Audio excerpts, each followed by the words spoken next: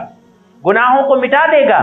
اور اس کی وجہ سے اللہ رب العالمین درجات کو بلند فرما دے گا، جنت میں اللہ تعالیٰ بلند درجات عطا فرمائے گا، کیا میں ایسی چیز تم کو نہ بتاؤں؟ صحابہ کرام نے کہا بلا یا رسول اللہ، اے نبی صلی اللہ علیہ وسلم آپ ہم کو ضرور ایسی چیز بتائیے۔ اللہ کے نبی صلی اللہ علیہ وسلم نے فرمایا کہ اسباغ الوضوء علی المکارہ، اسباغ الوضوء علی المکارہ، پریشانیوں کے باوجود مکمل وضو کرنا، مکمل وضو کرنا۔ نوجوان انسان ہے، ویسے شریعت نے ہماری آسانی دی ہے کہ انسان کو پریشانی ہے، بہت زیادہ بیمار ہے انسان، تیمم کر سکتا ہے، ہماری شریعت نے رخصت دی ہے، لیکن اگر کوئی شخص نوجوان ہے اس کو بھی ذرا ٹھنڈا پانی سردی کے موسم میں استعمال کرنے میں کراہت محسوس ہوتی ہے۔ اللہ کے نبی صلی اللہ علیہ وسلم نے فرمایا کہ اس کو پریشانی ہے، تکلیف ہے، سردی کا موسم ہے، لیکن اس کے باوجود وہ مکمل وضو کرتا ہے اور مکمل وضو کرنے کے بعد مسجد آتا ہے۔ اللہ کے نبی صلی اللہ علیہ وسلم نے فرمایا کہ یہ کسی جہاد سے کم نہیں ہے۔ اسباغ الوضوء علی المکارہ، یہ پہلا عمل ہے جو جہاد کے برابر ہے کہ مکمل وضو کرنا، پورا وضو کرنا نہ چاہنے کے باوجود، اس کی بڑی فضیلت ہے۔ دوسرے نمبر پر اللہ کے نبی صلی اللہ علیہ وسلم نے فرمایا کہ کثرت الخطا الی المساجد، مسجد کی طرف کثرت سے آنا۔ فجر کا وقت ہے، دل چاہ رہا ہے کہ یہیں گھر میں نماز پڑھ لیں، وضو کریں اور یہیں گھر میں نماز پڑھ لیں، لیکن نہیں، انسان رضائی ہٹا کر، کمبل ہٹا کر وضو کرتا ہے اور اس کے بعد مسجد آتا ہے۔ اللہ کے نبی صلی اللہ علیہ وسلم نے فرمایا کہ یہ کسی جہاد سے کم نہیں ہے۔ کثرت الخطا الی المساجد، کثرت سے مسجد کی طرف آنا۔ پریشانی ضرور ہو سکتی ہے، گرمی کے موسم میں ظہر کی نماز میں دقت ہو سکتی ہے، پریشانی ہو سکتی ہے مسجد آنے میں، لیکن اللہ کے نبی صلی اللہ علیہ وسلم نے فرمایا کہ اگر کوئی یہ پریشانی برداشت کر کے سردی اور گرمی کی مسجد آتا ہے، آپ صلی اللہ علیہ وسلم نے فرمایا کہ یہ کسی جہاد سے کم نہیں ہے۔ تیسری بات اللہ کے نبی صلی اللہ علیہ وسلم نے فرمایا کہ وانتظار الصلاۃ بعد الصلاۃ، ایک نماز کے بعد دوسری نماز کا انتظار کرنا، اس کی بڑی فضیلت ہے۔ ایک نماز کے بعد دوسری نماز کا انتظار کرنا، اس میں دو باتیں ہیں، ایک یہ کہ فجر کی نماز پڑھتا ہے تو انتظار کرتا ہے کہ کب ظہر کا وقت آئے گا اور ظہر کا وقت آئے تو ہم جا کر نماز پڑھیں، ایک یہ انتظار ہے۔ ایک یہ کہ فجر کی نماز پڑھتا ہے اور اس کے بعد ظہر کی نماز کے بہت پہلے مسجد آ جاتا ہے اور انتظار میں بیٹھا رہتا ہے، نماز کے انتظار میں بیٹھا رہتا ہے۔ اللہ کے نبی صلی اللہ علیہ وسلم نے آخر میں فرمایا کہ فذالکم الرباط، فذالکم الرباط، فذالکم الرباط، اصل جہاد یہی ہے۔ اصل رباط کا معنی ہے سرحد پر گھوڑے کو باندھنا، سرحد پر گھوڑے کو باندھنا۔ تو رباط یہاں پر اس لیے کہا گیا ہے کیونکہ انسان اپنے نفس کو ان عبادتوں کے لیے روک لیتا ہے، ان عبادتوں پر صبر کرتے ہوئے انسان اپنے آپ کو روک لیتا ہے، اسی طرح سے جس طرح سے سرحد پر گھوڑے باندھے جاتے ہیں۔ تو ان تمام چیزوں کو کرنے کے لیے انسان اپنے آپ کو روک لیتا ہے، اسی لیے اللہ کے نبی صلی اللہ علیہ وسلم نے اس کو نفس کا جہاد قرار دیا ہے کہ یہ بہت بڑا جہاد ہے۔ ان تینوں اعمال کو ہمیں انجام دینا چاہیے۔ اور اسی طرح اللہ کے رسول صلی اللہ علیہ وسلم کی مشہور حدیث ہے، آپ صلی اللہ علیہ وسلم نے فرمایا کہ اغتنم خمسا قبل خمس، کہ اے مسلمانوں، ایک صحابی کو اللہ کے نبی صلی اللہ علیہ وسلم نے نصیحت کرتے ہوئے فرمایا کہ اغتنم خمسا قبل خمس، کہ اے میرے صحابی، پانچ چیزوں کے آنے سے پہلے غنیمت جان لو، پانچ چیزوں کے آنے سے پہلے غنیمت جان لو، یعنی ان کی قدر کر لو، ان کی اہمیت کو جان لو۔ تو پانچ چیزیں کون ہیں؟ اللہ کے نبی صلی اللہ علیہ وسلم نے فرمایا شبابک قبل حرمک، اپنی جوانی کو بڑھاپے سے پہلے غنیمت جان لو، اپنی جوانی کو بڑھاپے سے پہلے غنیمت جان لو۔ یہ اللہ رب العالمین کا کیا کرم ہے کہ آپ ابھی جوان ہیں، بوڑھے نہیں ہوئے ہیں۔ ایک وقت آئے گا اگر آپ زندہ رہے تو آپ کو بوڑھا ہونا ہے، تب آپ چاہیں گے کہ اللہ تعالی ہمیں جوانی جیسی توفیق دے دے، تو اس وقت توفیق نہیں ملے گی۔